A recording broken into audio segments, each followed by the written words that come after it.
TBN ਦੇਖਣ ਵਾਲੇ ਸਮੁੱਚੇ ਦਰਸ਼ਕਾਂ ਨੂੰ ਦਵਿੰਦਰ ਸਿੰਘ ਬੈਨੀਪਾਲ ਵੱਲੋਂ ਪਿਆਰ ਅਤੇ ਸਤਿਕਾਰ ਸਹਿਤ ਸਤਿ ਸ਼੍ਰੀ ਅਕਾਲ। ਦਾ ਬੈਨੀਪਾਲ ਸ਼ੋਅ ਵਿੱਚ ਤੁਹਾਡਾ ਸਭਨਾਂ ਦਾ ਨਿੱਘਾ ਸਵਾਗਤ। ਆਓ ਦੋਸਤੋ, ਸਭ ਤੋਂ ਪਹਿਲਾਂ ਉਹ ਖਬਰਾਂ ਜਿਨ੍ਹਾਂ ਦੇ ਉੱਤੇ ਵਿਸਥਾਰ ਨਾਲ ਗੱਲਬਾਤ ਕਰਨੀ ਹੈ, ਜਿਨ੍ਹਾਂ ਦੇ ਉੱਤੇ ਟਿੱਪਣੀਆਂ ਵੀ ਕਰਾਂਗੇ, ਸਭ ਤੋਂ ਪਹਿਲਾਂ ਸੰਖੇਪ ਦੇ ਵਿੱਚ ਉਹ ਤੁਹਾਡੇ ਨਾਲ ਸਾਂਝੀਆਂ ਕਰਾਂ। ਪੁਲਿਸ ਤਸ਼ੱਦਦ ਕਾਰਨ ਵਿਅਕਤੀ ਦੀ ਤੜਫ ਕੇ ਹੋਈ ਮੌਤ। ਕੋਰੋਨਾ ਕਾਰਨ ਭਾਰਤੀ ਯਾਤਰੀਆਂ ਤੇ ਨਿਊਜ਼ੀਲੈਂਡ ਨੇ ਅਸਥਾਈ ਤੌਰ ਤੇ ਲਗਾਈ ਪਾਬੰਦੀ। ਖਾਲਸਾ ਏਡ ਦੇ ਮੁਖੀ ਰਵੀ ਸਿੰਘ ਨੇ ਆਪਣੀ ਸਿਹਤ ਬਾਰੇ ਟਵੀਟ ਕਰਕੇ ਦਿੱਤੀ ਜਾਣਕਾਰੀ। ਨਕਸਲੀਆਂ ਵੱਲੋਂ ਅਗਵਾ ਕੀਤੇ ਗਏ ਕੋਬਰਾ ਜਵਾਨ ਨੂੰ CRPF ਨੇ ਬੀਜਾਪੁਰ ਲਿਆਂਦਾ। ਨਹੀਂ ਦਿੱਤਾ ਲਾਲ ਕਿਲੇ ਤੇ ਜਾਣ ਦਾ ਸੱਦਾ, ਨਾ ਹੀ ਮੈਂ ਭੀੜ ਨੂੰ ਉਕਸਾਇਆ, ਦੀਪ ਸਿੱਧੂ ਦਾ ਕਹਿਣਾ। ਕੇਂਦਰ ਦਾ ਕਿਸਾਨਾਂ ਨੂੰ ਇੱਕ ਹੋਰ ਤੋਹਫਾ। ਕੇਂਦਰ ਦਾ 2 ਟੁਕ ਫੈਸਲਾ, ਸਿੱਧੀ ਅਦਾਇਗੀ ਨਹੀਂ ਤਾਂ ਖਰੀਦ ਵੀ ਨਹੀਂ, ਅਤੇ ਕਿਸਾਨੀ ਸੰਘਰਸ਼ ਲੇਖੇ ਲੱਗੀ ਇੱਕ ਹੋਰ ਨੌਜਵਾਨ ਦੀ ਜਿੰਦ।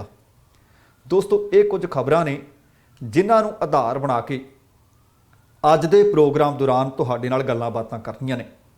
ਇਸ ਤੋਂ ਪਹਿਲਾਂ ਕਿ ਵਿਸਥਾਰ ਵੱਲ ਨੂੰ ਵਧੀਏ, ਟਿੱਪਣੀਆਂ ਵੱਲ ਵਧੀਏ, ਤੁਹਾਨੂੰ ਬੇਨਤੀ ਹੈ ਕਿ ਜੇਕਰ ਹਾਲੇ ਤੱਕ ਤੁਸੀਂ ਆਪਣੇ ਇਸ ਚੈਨਲ ਨੂੰ ਸਬਸਕ੍ਰਾਈਬ ਨਹੀਂ ਕੀਤਾ ਤਾਂ ਕਿਰਪਾ ਕਰਕੇ ਸਬਸਕ੍ਰਾਈਬ ਕਰਕੇ ਨੋਟੀਫਿਕੇਸ਼ਨ ਜ਼ਰੂਰ ਔਨ ਕਰ ਲੈਣੀ।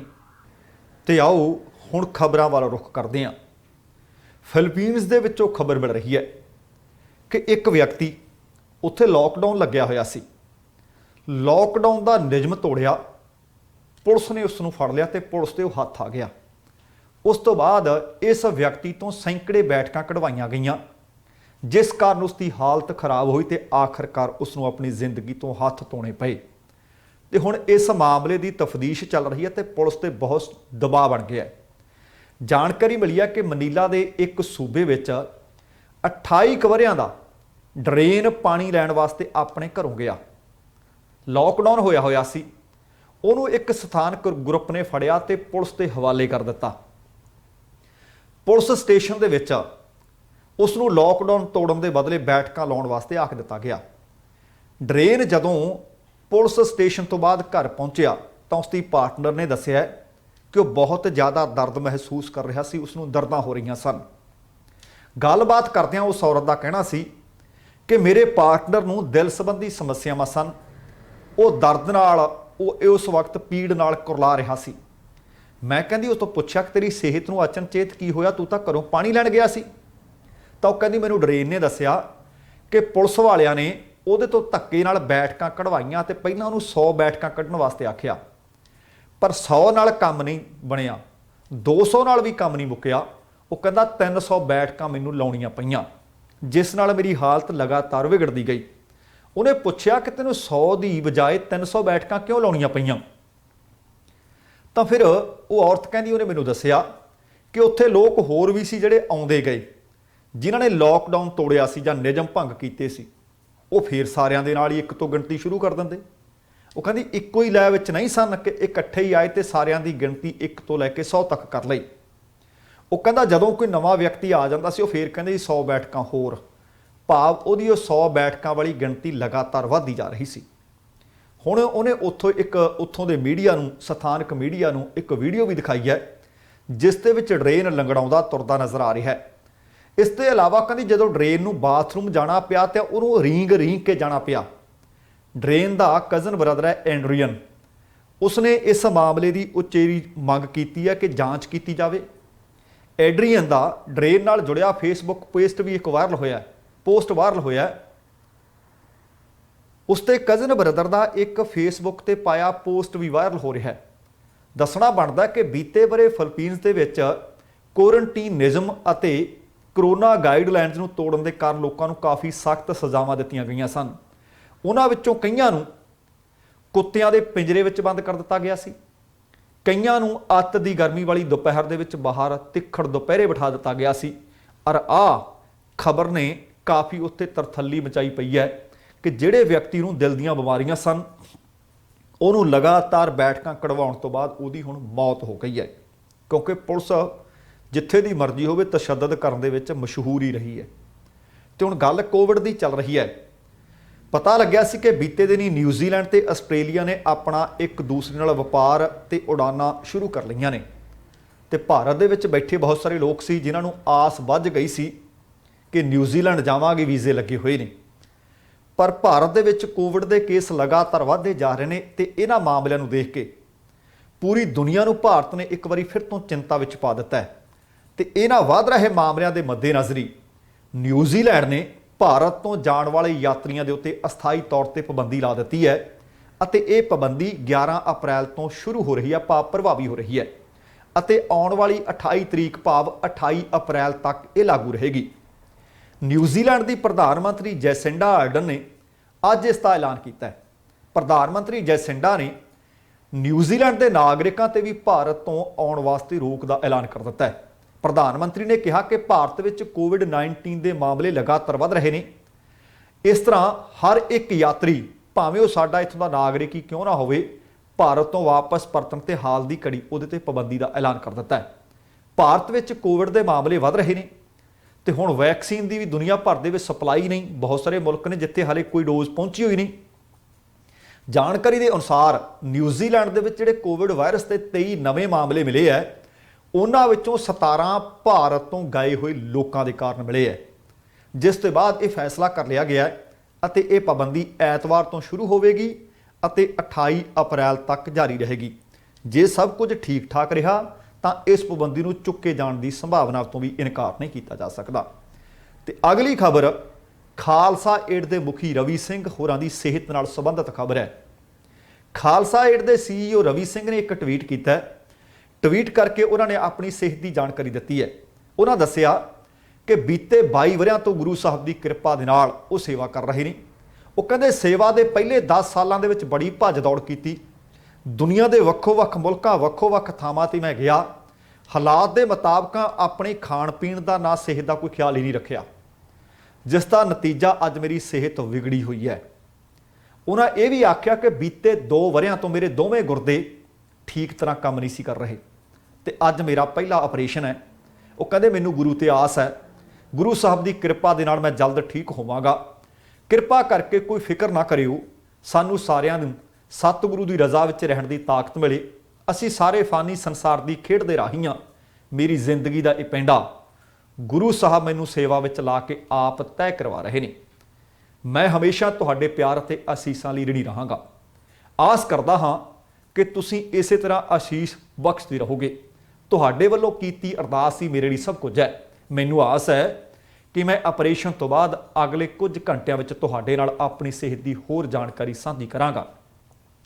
ਕਿਉਂਕਿ ਅੱਜ ਜਦੋਂ ਮੈਂ ਪ੍ਰੋਗਰਾਮ ਕਰ ਰਿਹਾ ਸੀ ਪੰਜਾਬ ਬੋਲਦਾ, ਉਸ ਵਕਤ ਬਹੁਤ ਸਾਰੇ ਇਸ ਤਰ੍ਹਾਂ ਦੇ ਕਮੈਂਟ ਆ ਰਹੇ ਸਨ ਕਿ ਰਵੀ ਸਿੰਘ ਖਾਲਸਾ ਹੋਰਾਂ ਦੀ ਸਿਹਤ ਬਾਬਤ ਜਾਣਕਾਰੀ ਦਿੱਤੀ ਜਾਵੇ। ਇਹ ਉਹਨਾਂ ਨੇ ਇੱਕ ਟਵੀਟ ਕਰਕੇ ਜਾਣਕਾਰੀ ਦਿੱਤੀ ਹੈ। ਅਗਲੀ ਜਾਣਕਾਰੀ ਜਦੋਂ ਉਹ ਟਵੀਟ ਕਰਕੇ ਜਾਂ ਕਿਸੇ ਹੋਰ ਮਾਧਿਅਮ ਰਾਹੀਂ ਜਾਣਕਾਰੀ ਸਾਂਝੀ ਕਰਦੇ ਆ ਤੇ ਅਗਲੀ ਅਪਡੇਟ ਅਸੀਂ ਤੁਹਾਡੇ ਨਾਲ ਫਿਰ ਸਾਂਝੀ ਕਰਾਂਗੇ। ਤੇ ਅਗਲੀ ਵੱਡੀ ਖਬਰ ਹੈ, ਸ਼ਾਇਦ ਤੁਹਾਨੂੰ ਯਾਦ ਹੋਣਾ ਕਿ ਬੀਤੇ ਸ਼ਨੀਚਰਵਾਰ ਨੂੰ ਇੱਕ ਹਮਲਾ ਹੋਇਆ ਸੀ। ਛੱਤੀਸਗੜ੍ਹ ਦੇ ਬੀਜਾਪੁਰ ਦੇ ਵਿੱਚ ਨੀਮ ਫੌਜੀ ਬਲਾਂ ਦੀ ਟੁਕੜੀ ਮੁਕਾਬਲਾ ਹੁੰਦਾ। ਉਸ ਮੁਕਾਬਲੇ ਦੇ ਵਿੱਚ 22 ਜਵਾਨ ਸ਼ਹੀਦ ਹੋ ਗਏ ਸੀ ਤੇ ਇੱਕ ਜਵਾਨ ਕੋਬਰਾ ਕਮਾਂਡੋ ਦਾ ਨਕਸਲੀਆਂ ਨੇ ਅਗਵਾ ਕਰ ਲਿਆ ਸੀ ਤੇ ਜਾਣਕਾਰੀ ਮਿਲ ਰਹੀ ਹੈ ਕਿ ਬੀਤੀ ਸ਼ਾਮ ਉਸ ਨੂੰ ਰਿਹਾ ਕਰ ਦਿੱਤੇ ਹੈ। ਸੁਰੱਖਿਆ ਅਧਿਕਾਰੀਆਂ ਨੇ ਇੱਕ ਤਸਵੀਰ ਸਾਂਝੀ ਕੀਤੀ ਹੈ ਜਿਸ ਦੇ ਵਿੱਚ ਉਹ ਜਵਾਨ ਹਰੇ ਰੰਗ ਦੀ ਆਪਣੀ ਫੌਜੀ ਵਰਦੀ ਵਿੱਚ ਨਜ਼ਰ ਆ ਰਿਹਾ ਹੈ। ਜਿਹੜੀ ਤਸਵੀਰ ਸਾਂਝੀ ਕੀਤੀ ਹੈ ਉਹਦੇ ਪਿੱਛੇ ਕਾਫੀ ਸਥਾਨਕ ਲੋਕ ਨਜ਼ਰ ਆ ਰਹੇ ਹੈ ਤੇ ਕਈ ਉੱਥੇ ਕੈਮਰਿਆਂ ਵਾਲੇ ਵੀ ਨਜ਼ਰ ਆ ਰਹੇ ਨੇ। ਹਾਲਾਂਕਿ ਇਸ ਤਸਵੀਰ ਦੀ ਤਸਦੀਕ ਤਾਂ ਨਹੀਂ ਕਿਸੇ ਨੇ ਕੀਤੀ ਕਿ ਕਿੱਥੋਂ ਦੀ ਹੈ ਜਾਂ ਇਹ ਮਾਮਲਾ ਕਿੱਥੇ ਸੀ, ਪਰ ਇੱਕ ਹੋਰ ਤਸਵੀਰ ਦੇ ਵਿੱਚ ਇੱਕ ਕਮਾਂਡੋ ਦਾ ਜਵਾਨ ਇੱਕ ਪੱਤਰਕਾਰ ਨਾਲ ਮੋਟਰਸਾਈਕਲ ਤੇ ਬੈਠਾ ਵੀ ਦਿਖਾਈ ਦੇ ਰਿਹਾ ਹੈ। ਜਾਣਕਾਰੀ ਦੇ ਮੁਤਾਬਕ ਉੱਥੋਂ ਦੀ ਸਰਕਾਰ ਨੇ ਇਸ ਮਸਲੇ ਦੇ ਹੱਲ ਦੇ ਵਾਸਤੇ ਕਬਾਇਲੀ ਭਾਈਚਾਰੇ ਦੇ ਇੱਕ ਵਿਅਕਤੀ ਸਮੇਤ 2 ਉੱਕੀਆਂ ਹਸਤੀਆਂ ਦੀ ਇੱਕ ਟੀਮ ਬਣਾਈ ਸੀ, ਜਿਸ ਤੋਂ ਬਾਅਦ ਮਾਓਵਾਦੀਆਂ ਨੇ 210ਵੀਂ ਕਮਾਂਡੋ ਬਟਾਲੀਅਨ ਕੋਬਰਾ ਦੇ ਕਾਂਸਟੇਬਲ ਰਾਕੇਸ਼ਵਰ ਸਿੰਘ ਮਨਹਾਸ ਨੂੰ ਰਿਹਾ ਕਰ ਦਿੱਤਾ ਹੈ ਤੇ ਇਸ ਟੀਮ ਵਿੱਚ ਸ਼ਾਮਲ ਸਮਾਜ ਕਾਰਕੁਰ ਦੀ ਪਹਿਚਾਣ ਧਰਮਪਾਲ ਸੈਣੀ ਵਜੋਂ ਦੱਸੀ ਗਈ ਹੈ।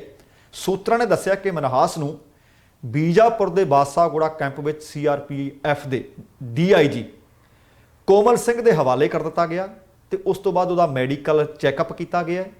ਨੀਮ ਫੌਜੀ ਬਲ ਦੇ ਇੱਕ ਸੀਨੀਅਰ ਅਧਿਕਾਰੀ ਨੇ ਇਹ ਵੀ ਦੱਸਿਆ ਕਿ ਇਸ ਤੋਂ ਬਾਅਦ ਜੰਮੂ ਨਾਲ ਇਸ ਸੰਬੰਧਿਤ ਕਮਾਂਡੋ ਦੀ ਰਿਹਾਈ ਜਿਹੜੀ ਹੋਈ ਹੈ ਉਹਨਾਂ ਨੂੰ ਇੱਕ ਹੋਰ CRPF ਦੇ ਕੈਂਪ ਵਿੱਚ ਲਿਜਾਇਆ ਜਾਏਗਾ ਅਤੇ ਘਟਨਾਕ੍ਰਮ ਕਿਵੇਂ ਵਾਪਰਿਆ, ਕਿਵੇਂ ਰਿਹਾਈ ਹੋਈ, ਕਿਵੇਂ ਉਹਨਾਂ ਨੂੰ ਅਗਵਾ ਕੀਤਾ ਗਿਆ, ਇਹਦੀ ਜਾਣਕਾਰੀ ਵੀ ਇਸ ਕਮਾਂਡੋ ਜਵਾਨ ਤੋਂ ਪ੍ਰਾਪਤ ਕੀਤੀ ਜਾਏਗੀ। ਸੋ ਅਗਲੀ ਜਿਹੜੀ ਖਬਰ ਹੈ, ਤੁਹਾਨੂੰ ਯਾਦ ਹੋਣਾ ਹੈ ਕਿ 26 ਜਨਵਰੀ ਨੂੰ ਟਰੈਕਟਰ ਪਰੇਡ ਹੋਈ ਸੀ। ਲਾਲ ਕਿਲੇ ਤੇ ਕੁਝ ਨੌਜਵਾਨ ਗਏ ਸਨ ਤੇ ਉਸੇ ਹੀ ਮਾਮਲੇ ਦੇ ਵਿੱਚ ਦੀਪ ਸਿੱਧੂ ਹੋਰਾਂ ਨੂੰ ਗ੍ਰਿਫਤਾਰ ਕਰ ਲਿਆ ਸੀ ਤੇ ਇਸ ਹਿੰਸਾ ਦੇ ਕਥਿਤ ਦੋਸ਼ੀ ਦੱਸੇ ਗਏ ਦੀਪ ਸਿੱਧੂ। ਪਰ ਦੀਪ ਸਿੱਧੂ ਦੇ ਵਕੀਲ ਨੇ ਅੱਜ ਦਿੱਲੀ ਦੀ ਅਦਾਲਤ ਦੇ ਵਿੱਚ ਦੀਪ ਸਿੱਧੂ ਦੀ ਜ਼ਮਾਨਤ ਅਰਜ਼ੀ ਦੀ ਸੁਣਵਾਈ ਮੌਕੇ ਆਖਿਆ ਕਿ ਦੀਪ ਸਿੱਧੂ ਨੇ ਆਖਿਆ ਕਿ ਮੈਂ ਵਿਰੋਧ ਦਾ ਕਿਸੇ ਨੂੰ ਕੋਈ ਸੱਦਾ ਨਹੀਂ ਸੀ ਦਿੱਤਾ, ਇਸ ਦਾ ਕੋਈ ਸਬੂਤ ਵੀ ਨਹੀਂ ਹੈ, ਉਸਨੇ ਭੀੜ ਨੂੰ ਲਾਲ ਕਿਲੇ ਵੱਲ ਜਾਣ ਵਾਸਤੇ ਭੜਕਾਇਆ ਵੀ ਨਹੀਂ ਹੈ। ਜ਼ਮਾਨਤ ਦੀ ਅਰਜ਼ੀ ਤੇ ਸੁਣਵਾਈ ਕਰਦੇ ਹਾਂ। ਵਕੀਲ ਅਭਿਸ਼ੇਕ ਗੁਪਤਾ ਨੇ ਸਿੱਧੂ ਦਾ ਪੱਖ ਰੱਖਿਆ। ਵਕੀਲ ਨੇ ਸਿੱਧੂ ਦਾ ਪੱਖ ਰੱਖਦਿਆਂ ਆਖਿਆ ਕਿ ਇਸ ਵਿਰੋਧ ਦਾ ਸੱਦਾ ਕਿਸਾਨ ਆਗੂਆਂ ਦਾ ਸੀ ਤੇ ਉਸ ਦਾ ਮੁਵੱਕਲ ਕਿਸਾਨ ਯੂਨੀਅਨ ਦਾ ਮੈਂਬਰ ਨਹੀਂ ਹੈ। ਸਿੱਧੂ ਦੇ ਵਕੀਲ ਨੇ ਉਹਨਾਂ ਦਾ ਪੱਖ ਰੱਖਦਿਆਂ ਕਿਹਾ ਕਿ ਨਾ ਉਹਨਾਂ ਨੇ ਸੱਦਾ ਦਿੱਤਾ, ਨਾ ਮੈਂ ਕਿਸਾਨ ਯੂਨੀਅਨ ਦਾ ਮੈਂਬਰ ਹਾਂ, ਮੇਰੇ ਵੱਲੋਂ ਲਾਲ ਕਿਲੇ ਵੱਲ ਜਾਂ ਕੋਈ ਹੋਰ ਜਾਣ ਦਾ ਸੱਦਾ ਵੀ ਨਹੀਂ ਸੀ ਦਿੱਤਾ ਗਿਆ। ਸਿੱਧੂ ਦੇ ਵਕੀਲ ਵੱਲੋਂ ਦਲੀਲ ਦਿੱਤੀ ਗਈ ਕਿ ਉਹ ਕਿਸੇ ਵੀ ਹਿੰਸਕ ਕਾਰਵਾਈ ਵਿੱਚ ਸ਼ਾਮਲ ਨਹੀਂ ਸੀ, ਉਹ ਤਾਂ ਹਿੰਸਾ ਹੋਣ ਤੋਂ ਪਹਿਲਾਂ ਹੀ ਲਾਲ ਕਿਲੇ ਤੋਂ ਜਾ ਚੁੱਕਾ ਸੀ, ਉਹ ਤਾਂ ਪੁਲਿਸ ਦੀ ਮਦਦ ਵੀ ਕਰ ਰਿਹਾ ਸੀ, ਉਹ ਹਿੰਸਾ ਦਾ ਵੀ ਹਿੱਸਾ ਨਹੀਂ ਸੀ।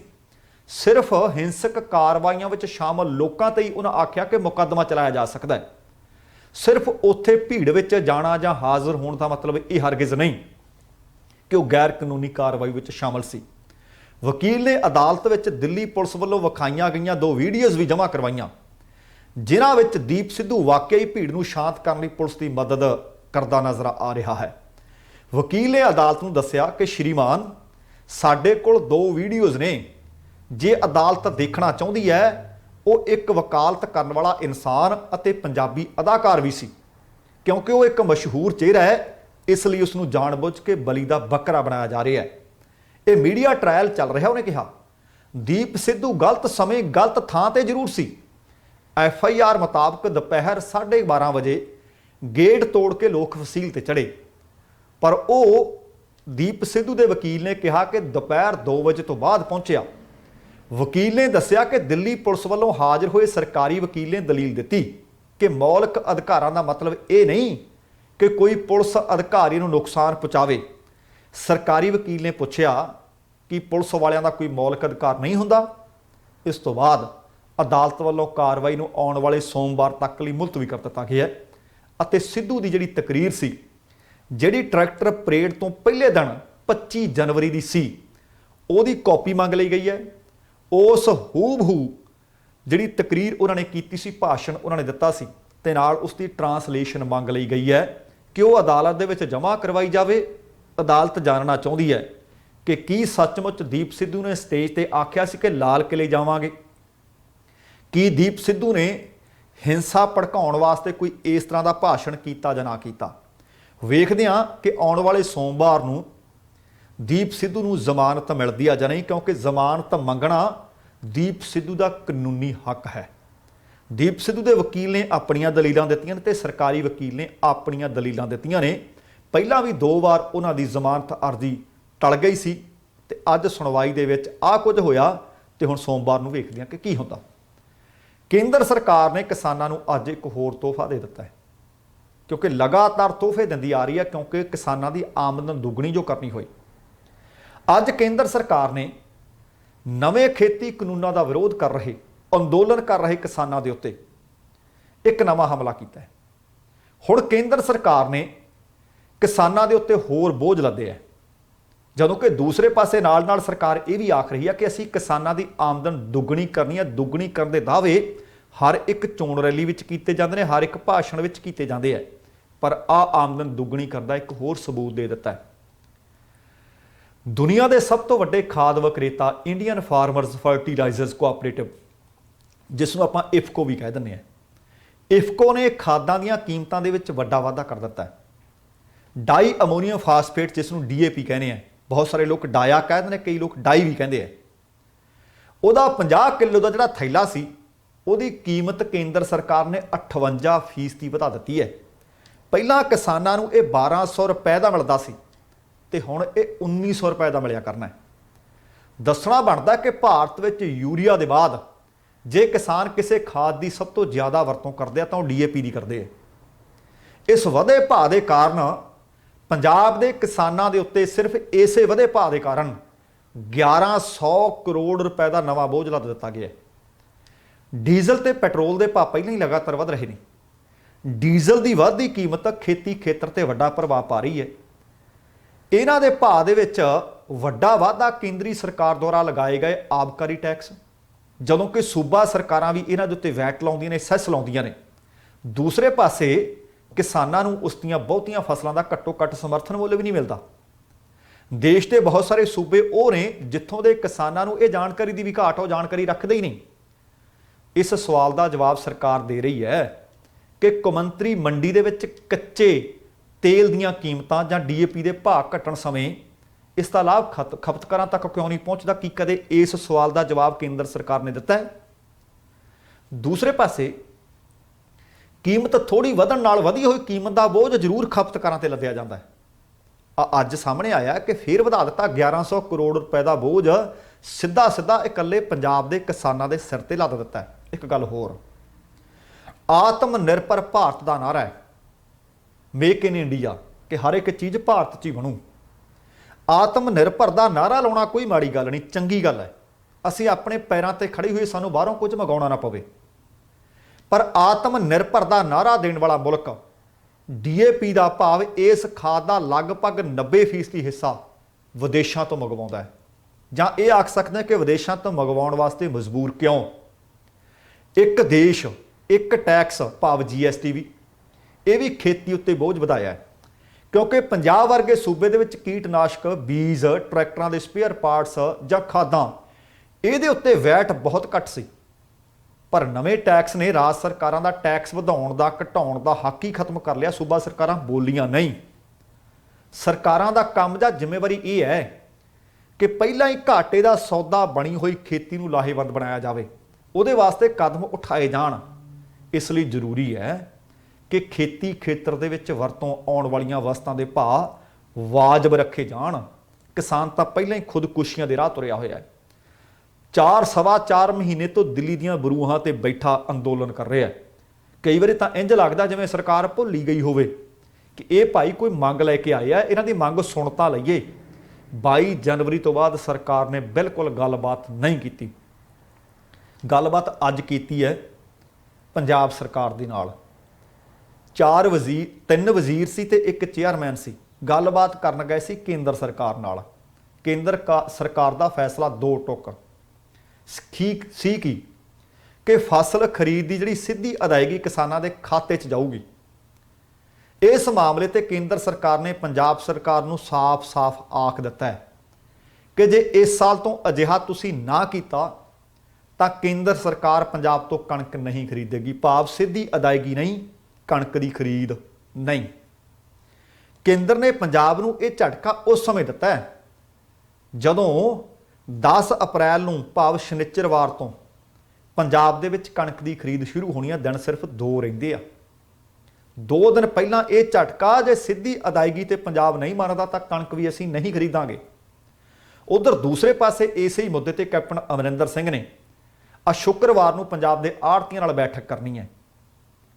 ਕੱਲ ਵੀਰਵਾਰ ਵਾਲੇ ਦਿਨ ਦਿੱਲੀ ਵਿੱਚ ਕੇਂਦਰੀ ਖੁਰਾਕ ਤੇ ਸਪਲਾਈ ਮੰਤਰੀ ਪਿਊਸ਼ ਗੋਇਲ, ਜਿਹੜੇ ਹਰੇਕ ਮੀਟਿੰਗ ਵਿੱਚ ਕਿਸਾਨ ਆਗੂਆਂ ਨਾਲ ਗੱਲਬਾਤ ਵਿੱਚ ਸ਼ਾਮਲ ਹੁੰਦੇ ਸਨ, ਇਹ ਉਹੀ ਮੰਤਰੀ ਨੇ। ਉਹਨਾਂ ਨੇ ਪੰਜਾਬ ਦੇ ਵਿੱਤ ਮੰਤਰੀ ਮਨਪ੍ਰੀਤ ਸਿੰਘ ਬਾਦਲ, ਖੁਰਾਕ ਤੇ ਸਪਲਾਈ ਮੰਤਰੀ ਭਾਰਤ ਭੂਸ਼ਣ ਆਸ਼ੂ, ਜਿਹੜੇ ਸਿੱਖਿਆ ਮੰਤਰੀ ਨੇ ਵਿਜੇ ਇੰਦਰ ਸਿੰਗਲਾ ਅਤੇ ਮੰਡੀ ਬੋਰਡ ਦੇ ਚੇਅਰਮੈਨ ਲਾਲ ਸਿੰਘ ਨਾਲ ਬੈਠਕ ਕੀਤੀ ਹੈ। ਪਿਊਸ਼ ਗੋਇਲ ਨੇ ਸਿੱਧੀ ਅਦਾਇਗੀ ਦੇ ਮਾਮਲੇ ਵਿੱਚ ਪੰਜਾਬ ਦੀ ਕੋਈ ਦਲੀਲ ਨਹੀਂ ਮੰਨੀ।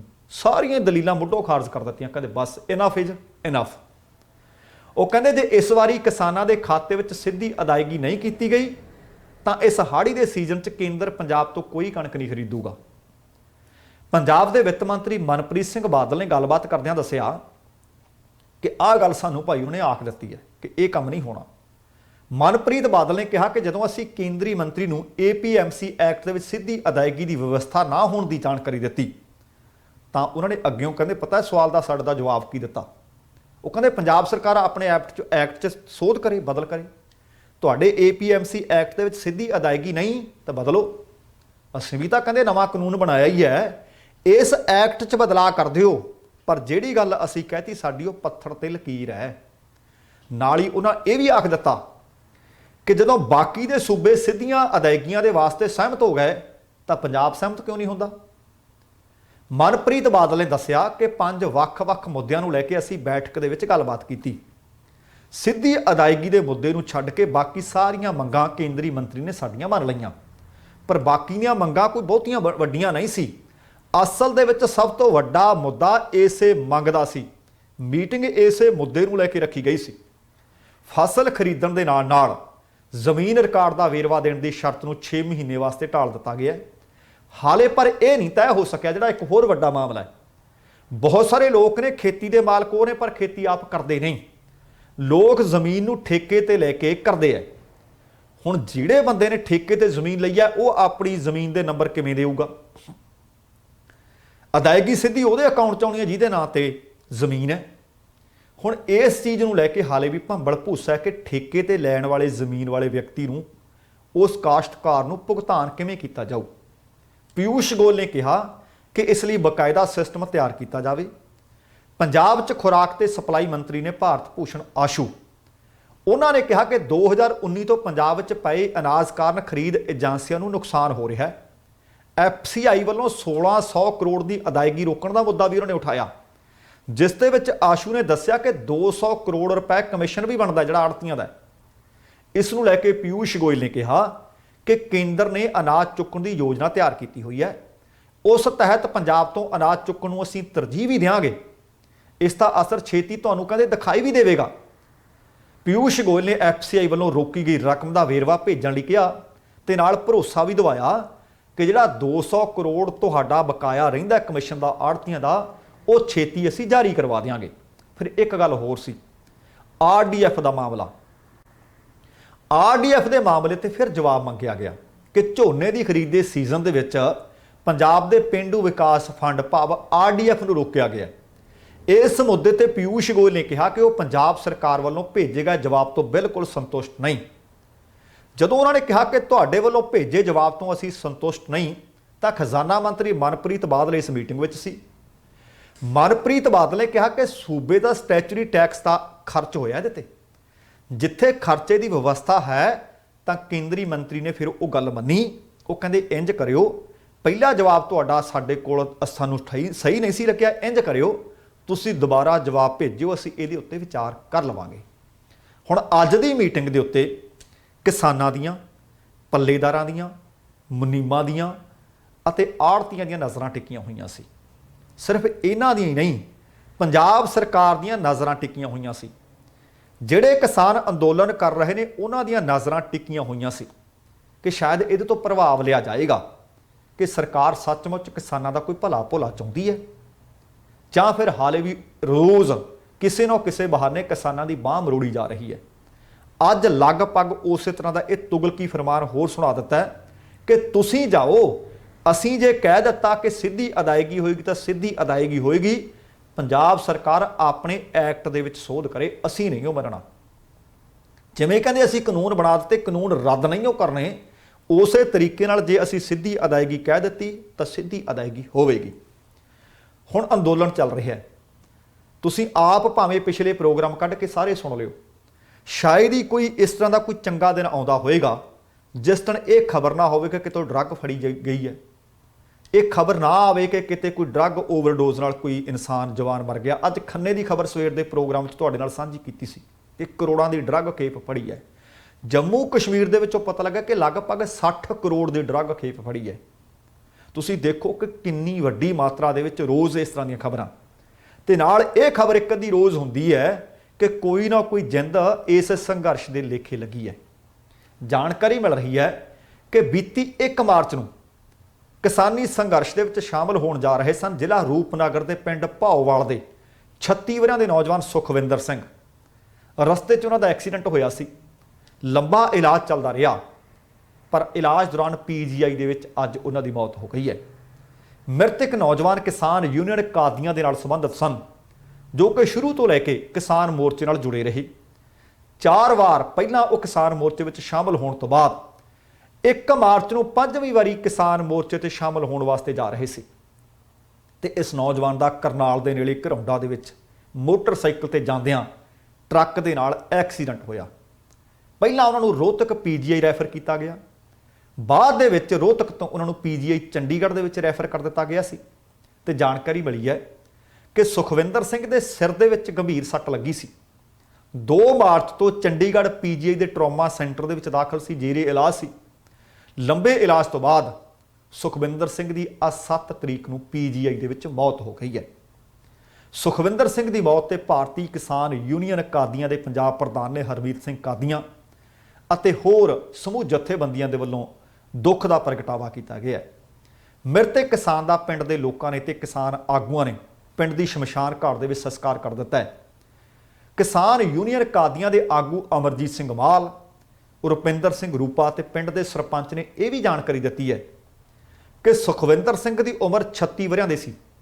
ਲਗਭਗ 10 ਕੁ ਸਾਲ ਪਹਿਲਾਂ ਸੁਖਵਿੰਦਰ ਦੇ ਮਾਤਾ-ਪਿਤਾ ਦੀ ਮੌਤ ਹੋ ਗਈ ਸੀ ਅਤੇ ਇਸ ਵਕਤ ਉਹ ਘਰ ਵਿੱਚ ਇਕੱਲਾ ਹੀ ਰਹਿੰਦਾ ਸੀ। ਮ੍ਰਿਤਕ ਕਿਸਾਨ ਕੰਬਾਈਨ ਚਲਾਉਂਦਾ ਸੀ, ਡਰਾਈਵਰੀ ਕਰਦਾ ਸੀ, ਪਰ ਕਿਸਾਨੀ ਦੇ ਨਾਲ ਐਨ ਮੁੱਢੋਂ ਜੁੜਿਆ ਹੋਇਆ ਸੀ, ਜੜ੍ਹਾਂ ਤੋਂ ਜੁੜਿਆ ਹੋਇਆ ਸੀ। ਪਰ ਇਸ ਸੰਘਰਸ਼ ਦਾ ਉਹਨੂੰ ਸ਼ਹੀਦ ਐਲਾਨਿਆ ਗਿਆ ਹੈ। ਸੋ ਪ੍ਰਮਾਤਮਾ ਅੱਗੇ ਅਰਦਾਸ ਕਰਦੇ ਹਾਂ ਕਿ ਮਾੜੀਆਂ ਖਬਰਾਂ ਆਉਣੀਆਂ ਬੰਦ ਹੋਣ, ਸਰਕਾਰ ਨੂੰ ਸਮੱਤ ਬਖਸ਼, ਛੇਤੀ ਕਾਨੂੰਨਾਂ ਦਾ ਕੋਈ ਹੱਲ ਕਰੇ, ਕੋਈ ਫੈਸਲਾ ਕਰੇ ਤਾਂ ਕਿ ਕਿਸਾਨ ਆ ਕੇ ਆਪਣੀ ਫਸਲ ਵੀ ਸਾਂਭਣ, ਸੀਜ਼ਨ ਦੇ ਵਿੱਚ ਆ ਕੇ ਸ਼ਾਮਲ ਹੋਣ, ਘਰ ਦੀਆਂ ਜ਼ਿੰਮੇਵਾਰੀਆਂ ਨਿਭਾਉਣ ਜੋਗੇ ਹੋਣ। ਅਤੇ ਇਸ ਤਰ੍ਹਾਂ ਦੀਆਂ ਜਿਹੜੀਆਂ ਰੋਜ਼ ਖਬਰਾਂ ਆਉਂਦੀਆਂ ਨੇ, ਕੋਈ ਜਾਂਦਾ ਤੇ ਕੋਈ ਆਉਂਦਾ, ਰਸਤੇ ਵਿੱਚ ਸੜਕੀ ਦੁਰਘਟਨਾ ਦਾ ਸ਼ਿਕਾਰ ਹੋਇਆ ਜਾਂ ਫਿਰ ਉੱਥੇ ਕਿਸੇ ਦੀ ਮੌਤ ਹੋ ਗਈ ਹੈ ਜਾਂ ਠੰਡ ਲੱਗੀ ਜਾਂ ਗਰਮੀ ਲੱਗੀ ਜਾਂ ਦਿਲ ਦਾ ਦੌਰਾ ਪਿਆ ਜਾਂ ਕਿਸੇ ਨੇ ਖੁਦਕੁਸ਼ੀ ਕਰ ਲਈ, ਇਸ ਤਰ੍ਹਾਂ ਦੀਆਂ ਖਬਰਾਂ ਮੇਰੇ ਨੂੰ ਬੰਦ ਹੋਣ। ਸੋ ਦੋਸਤੋ, ਇਹ ਸੀ ਅੱਜ ਦਾ ਪ੍ਰੋਗਰਾਮ। ਜੇਕਰ ਚੰਗਾ ਲੱਗਿਆ ਲਾਈਕ ਵੀ ਕਰ ਦਿਓ ਤੇ ਸ਼ੇਅਰ ਵੀ ਕਰ ਦਿਓ ਤੇ ਜੇਕਰ ਹਾਲੇ ਤੱਕ ਤੁਸੀਂ ਆਪਣੇ ਇਸ ਚੈਨਲ ਨੂੰ ਸਬਸਕ੍ਰਾਈਬ ਨਹੀਂ ਕੀਤਾ ਤਾਂ ਕਿਰਪਾ ਕਰਕੇ ਸਬਸਕ੍ਰਾਈਬ ਕਰਕੇ ਨੋਟੀਫਿਕੇਸ਼ਨ ਵਾਲੀ ਘੰਟੀ ਜ਼ਰੂਰ ਔਨ ਕਰ ਲਿਓ। ਤੁਹਾਡੇ ਧੰਨਵਾਦੀ ਹੋਵਾਂਗੇ। ਤੇ ਹੁਣ ਸਮਾਂ ਸਮਾਪਤ ਹੈ। ਜਾਣ ਤੋਂ ਪਹਿਲਾਂ ਕਹਾਂਗਾ, ਜ਼ਿੰਦਗੀ ਜ਼ਿੰਦਾਦਰੀ ਦਾ ਨਾਮ ਹੈ। ਦਵਿੰਦਰ ਸਿੰਘ ਬੈਨੀਪਾਲ ਨੂੰ ਆਗਿਆ ਦਿਓ। ਸਤਿ ਸ਼੍ਰੀ ਅਕਾਲ ਤੇ ਰੱਬ ਰਾਖਾ।